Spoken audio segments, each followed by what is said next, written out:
If you followed the news recently, you probably think there's this whole new technology called artificial intelligence and machine learning that's just invading the world. But in reality, this is not a new technology.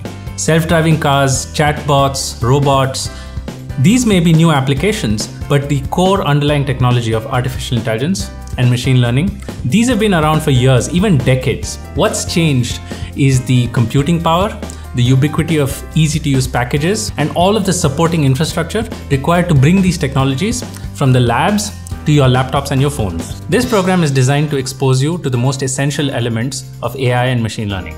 You've probably heard of natural language processing, chatbots, deep learning, computer vision, reinforcement learning, and a host of related technologies. What you're going to be doing as part of this program is build systems. You'll be working on projects which really allow you to highlight what you're able to do. So you're not just learning the basic concepts, you're actually doing things. Take a look at Great Lakes Artificial Intelligence and Machine Learning program. And if you have questions, speak to us. We'll help you unpack this area and make the most of your time with us. Happy learning.